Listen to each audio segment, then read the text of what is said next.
हमारे Canadian immigration channel education and empowerment में आपको खुशामदीद। हमारा इसका बुनियादी मकसद, जैसा कि मैंने बताया, कि आपको एम्पावर करना है कि आप खुद ही अपने फॉर्म को भरें, खुद ही सारा स्टडी करें और सेल्फ सफिशिएंट हो जाएं। तो इसमें सबसे बड़ा फायदा यह है कि आप अगर अपने फॉर्म नहीं भी भर सकते, वक्त नहीं है, तो कोई बात नहीं, डॉक्यूमेंट तो आप ही को जमा करने हैं सारे, वो तो कंसल्टेंट नहीं करेगा ना। तो वो सारे आप कर लें और उसके बाद आप कोशिश करें, और नहीं अगर टाइम है तो आप कम से कम आप इतना बस कर लें कि आप डेटा एंट्री के लिए किसी को हायर कर लें और सारी चेकिंग वगैरह और सारी मॉनिटरिंग आप अपने फॉर्म की खुद करें। तो उसमें यह कि आपका टाइम बच जाएगा। जैसे कि ऑफिस में भी तो होता है ना कि कोई टाइपिस्ट होता है, कोई आपका कंप्यूटर ऑपरेटर होता है, तो फिर उसको कहते हैं भाई ये भर दें। तो अगर आप अपने ऑफिस में शेयर नहीं करना चाहते और अब तो हो सकता है तो आप किसी ऐसी एजेंसी को हायर कर लें जो कि आपको डेटा एंट्री करके दे दे। तो ये मकसद ये है कि आपको एम्पावर किया जाए ताकि आप बिला वजह अपने पैसे ज़ाय ना करें। अब हम देखते हैं कि हम कैसे जा सकते हैं स्टूडेंट वीज़े पे पढ़ने के लिए कनाडा, और किस तरह फिर अल्टीमेटली हमें पीआर भी मिल सकता है, हमें इमिग्रेशन भी मिल सकता है। इससे एक वीडियो हम बना चुके हैं पहले, जिसमें कि हमने इंट्रो दिया था कि स्टडी परमिट के मुतालिक एक बुनियादी मालूमात दी थी। अब मैं देखें फिर कैनेडियन साइट पे हूँ। हम गवर्नमेंट साइट से ही आपको चीज़ें बताते हैं और उसमें कुछ ऐड करते हैं जो कि हमारी नॉलेज में अगर हों।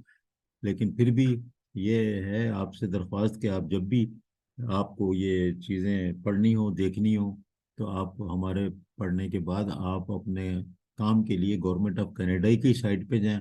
और गवर्नमेंट ऑफ कनाडा की लेटेस्ट होती है साइट, अपडेट होती रहती है और ऑथेंटिक होती है। लेकिन ये कोई भी चीज़ लीगल डॉक्यूमेंट नहीं होता है, ये सिर्फ गाइडेंस होती है। तो इसी तरह हमारा चैनल भी सिर्फ गाइडेंस है आपके लिए। तो अब हम चलते हैं कि स्टडी परमिट या पढ़ने के लिए कौन जा सकता है, कौन अप्लाई कर सकता है। तो मैंने फिर यहाँ पर ये हु कैन अप्लाई पे मैंने सेलेक्ट किया और मैं देखता हूँ कि अब क्या आया। देखिए इसमें आ गया एलिजिबिलिटी रिक्वायरमेंट। तो मतलब ये हुआ कि आज का हमारा टॉपिक है कि who is eligible to get the study permit, या तालीम हासिल करने के लिए कनाडा जाने के लिए वीज़ा किसको मिल सकता है। तो अब आप देखें, पहली कंडीशन मैंने पहले वीडियो में बता चुका हूँ कि डीएलआई यानी डिजिग्नेटेड लर्निंग इंस्टीट्यूट, कनाडा ने अपने गवर्नमेंट ने इंस्टीट्यूट जो है ना, वो जैसे अपने यहाँ हमारे यहाँ होता है ना HEC approved, PC approved, PM DC approved. तो इस तरह की जो अप्रूव्ड होती है ना यूनिवर्सिटीज, तो कहा जाता है कि उनमें दाखला लें। इसी तरह उन्होंने भी अपने इस तरह कर दिया है कि डिजिग्नेट कर दिए हैं कि आप इन जगहों पे दाखला लें, तो फिर आपको वर्क परमिट आपको मिलेगा। अगर आप नॉन डीएलआई में जाके दाखला लें, बहुत से लोग नहीं बताते, दाखला आपको दिला देते हैं, आप भी बहुत खुश होते हैं कि यार दाखला मिल गया, दाखला मिल गया, उसी पे ही मिठाई बांटना शुरू होते हैं। दाखला मिलना तो कोई बात नहीं है, ऐसे भी इंस्टीट्यूट है, पैसे दो दाखला ले लो जबानी। ऐसे भी तो है ना जो कि डिग्री ले लो पैसे दो, जाली। तो इनसे बचने के लिए जरूरी है। और देखो लिखा हुआ है ना एलिजिबिलिटी रिक्वायरमेंट, कहाँ लिखा हुआ है, मैंने तो नहीं लिखा ना, ये लिखा हुआ है गवर्नमेंट ऑफ कनाडा की साइट पे। तो इसका मतलब है कि ये मस्ट हो गया ना। तो आप जो है एलिजिबिलिटी रिक्वायरमेंट में पहला हो गया कि आप डीएलआई इंस्टीट्यूट में दाखिला लें। वो हम आपको अभी इस पे हाइपर लिंक पे नहीं जा रहे हैं, वो अलग से वीडियो बनानी पड़ेगी, वरना फिर तो बड़ा कंफ्यूजन हो जाएगा। तो हम उसको बाद में करेंगे। फिर दूसरा क्या है, दूसरा मस्ट आइटम क्या है।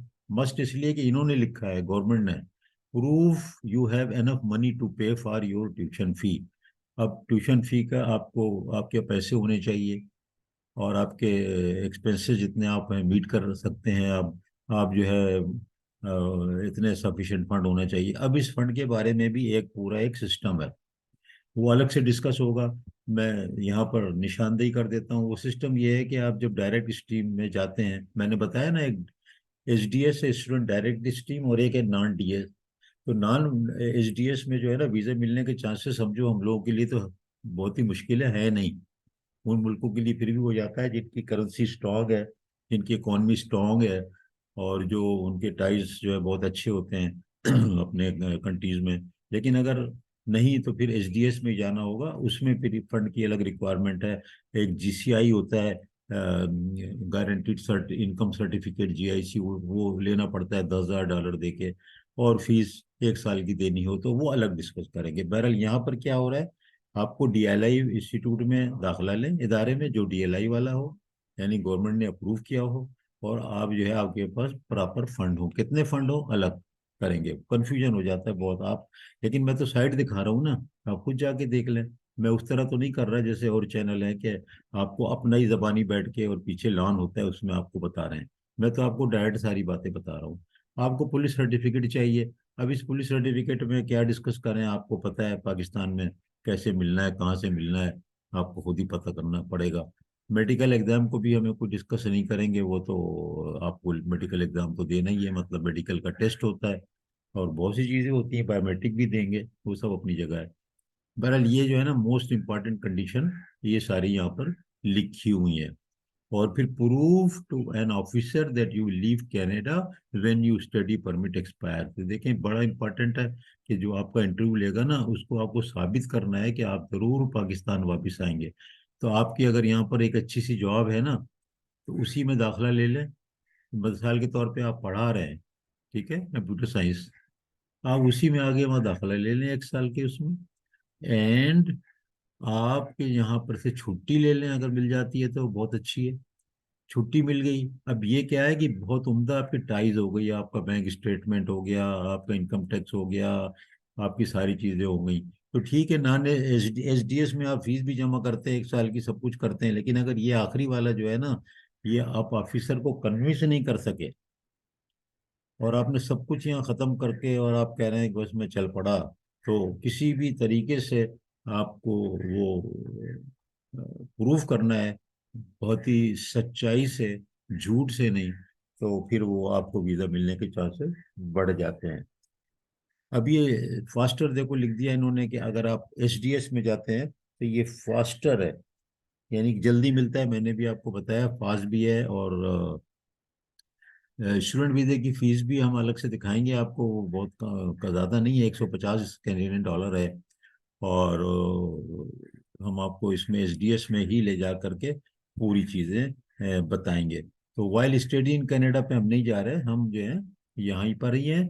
किस पे हैं हम, फिर देख लें, फिर हम रिपीट कर लेते हैं, छोटी सी वीडियो है। एलिजिबिलिटी रिक्वायरमेंट, क्या करना है, डिजिग्नेटेड लर्निंग इंस्टीट्यूट कनाडा में अप्रूव, जैसे हमारा एचईसी अप्रूव, वहाँ दाखिला लेना है।